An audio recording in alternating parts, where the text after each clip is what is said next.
Today, I'm not gonna cook a thing on this video. What I'm gonna do on this one is try to answer some of y'all's questions because we get a lot of questions and I don't always get to answer them promptly or sometimes not at all. So shoot, Teresa. Okay. So Casey C. asked, how did you become so good in the kitchen and about what age did you start? Oh my gosh, I thought everybody knew that. I was very social and I really didn't have time for the kitchen. So I got married at 18. Don't recommend that. And when I realized that Mama wasn't going to be coming over bringing anything to eat or coming and cooking, that I guess I was going to have to do it. So I started cooking, and I came from a cooking family. My grandmother and grandfather Paula in the lodging and restaurant business. My grandmother was a fabulous cook. And so I had some good teachers. And it just so happened I fell in love with my kitchen because I found that was the room that I was the most secure in, and it brought me comfort, and something about it made me feel safe. So I was 18, and then I married in November of 65, and I turned 19 in January of 66. So I started late, really late.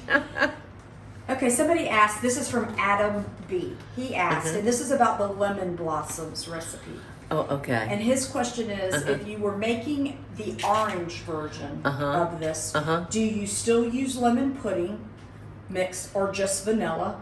I would probably use just, they don't make an orange pudding. And that's what he goes on to say. Obviously, they don't make orange pudding You know mix. what? You know Or what, would Adam? orange Jello work? Is what he asks. I'd be afraid of the Jello, but you can always try it, and if it worked, then you'd have a new recipe. But I would use vanilla pudding, and they make an orange extract that you could put in the vanilla pudding, and that would give it an orange a little taste of orange. So that's what I do, Adam. Good luck. Everybody loves those blossoms. Kendra P. from Michigan asks, how often do you use your air fryer, and what's your favorite recipe to make in it? I use my air fryer every day. Last night, Eddie, when you and I got home from Albany, Bubbles had made us the best egg salad I've ever put in my mouth. And it was just simple egg salad. But I have eaten that egg salad for the last 3 days. That's what I've chosen to eat. So I toasted me some bread, and I just threw it in the air fryer and toasted it in like 2 minutes flat. It may have been under 2 minutes, but it was nice and brown and just like it'd been in a toaster on both sides.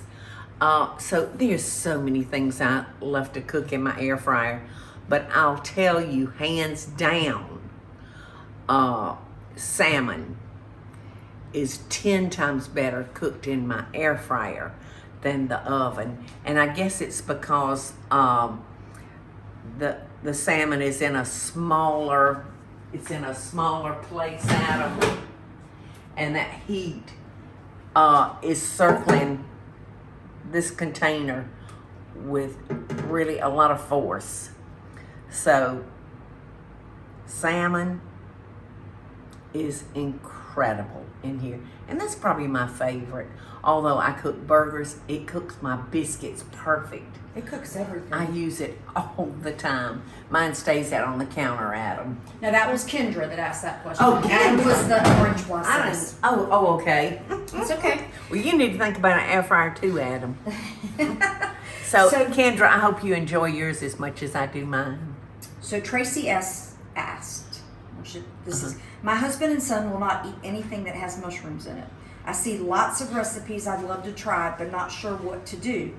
Can I just make it and leave out the mushrooms? I understand that they release moisture into a dish, so would I need to replace the liquid with something? It really, and this is from Marcia. This is from Tracy. Tracy. No, Tracy, you don't have to. If it calls for mushrooms, you don't have to put them.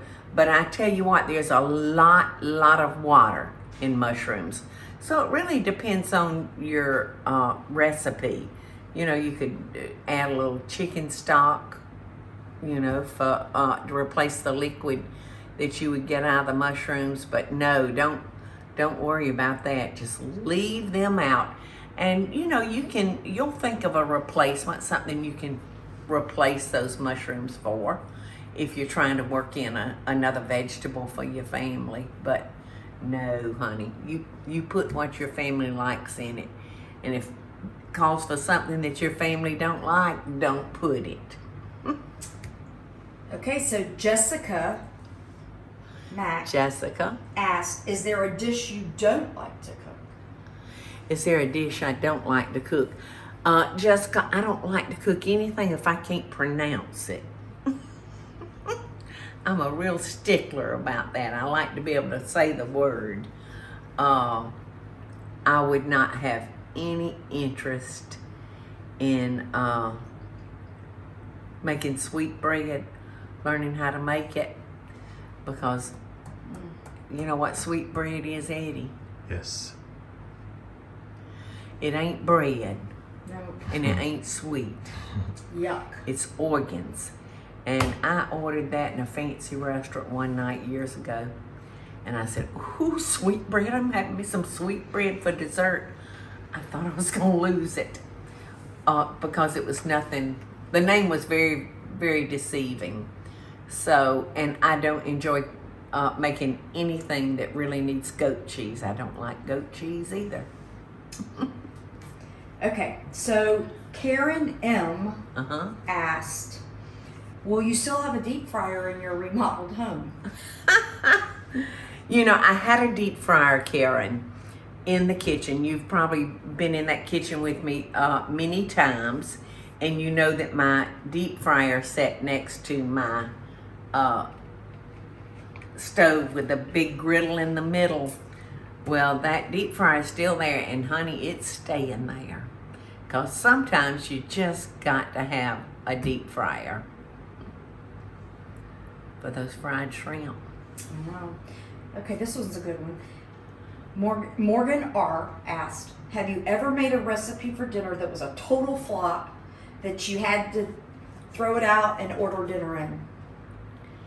Morgan, you know, I can't think of that ever happening, but somewhere deep in my memory, it seems like I made something that wasn't fit for the dogs to eat.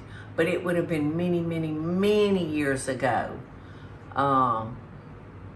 You can normally make anything taste okay. You know, you can about fix any dish that you've messed up in the kitchen, except if you scorch it. Now, if your pot of beans is scorched, throw them out. You can't fix it. You just can't fix it. Okay. But I know I did. I just can't remember what it was or when. So this is kind of a double-ended one. Because we're going to ask them a question. Okay. So Andy F. asks, can you tell us the email or mailing address to send you recipes? Ooh, Andy. Do you even know it? No.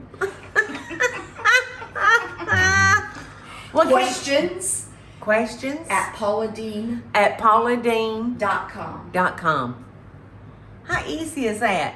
Questions at pauladeen.com.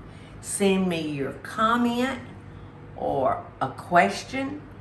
If you want to share a recipe with me that means a lot to you and your family, send it, because those are very special.